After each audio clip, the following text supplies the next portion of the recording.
नमस्कार जय जगन्नाथ फ्रेंड्स मु सौरभ आपण स्वागत करछु ओडिशा एक्सप्रेस 24 यूट्यूब चैनल को तो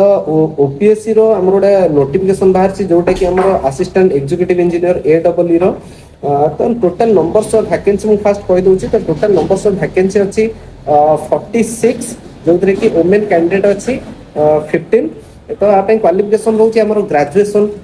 जो एने माने डिप्लोमा पर जो माने बीटेक करछन कि प्लस 2 पर जो माने बीटेक इन सिविल इंजीनियरिंग काहे सिविल इंजीनियरिंग डिपार्टमेंट रो पोस्ट बाहर छी तो एथिरे हमकु प्रथम देखिबा को मिलुची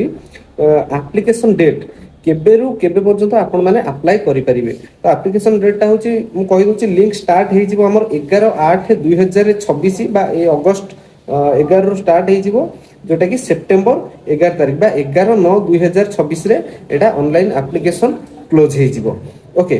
तापर रहउची ताकर एग्जाम केमिति हबो ना प्रथम होउची प्रीलिम एग्जामिनेशन हबो तापर मेन एग्जामिनेशन हबो तापर इंटरव्यू राउंड गोटे अछि तो प्रीलिमिनरी एग्जामिनेशन रे हमर रहउची टोटल नंबर्स ऑफ क्वेश्चन रहउची 100 जोटा कि ईच क्वेश्चन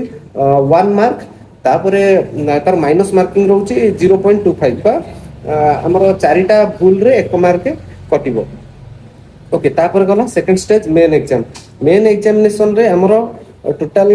दीटा पेपर रहउची पेपर 1 रहउची हमरो जनरल स्टडीज पेपर 2 रहउची हमरो नॉर्मल जोटा कि सिविल इंजीनियरिंग सेटा रहउची पेपर 1 टा रहउची हमरो 100 numbers of question and 200 mark आ पेपर 2 टा रहउची हमरो 150 नंबर्स ऑफ क्वेश्चन आ मार्क रहउची 300 मार्क देन तापर रहउची इंटरव्यू राउंड टा हमरो रहउची टोटल 50 मार्क्स टोटल हमर मेन एग्जाम रो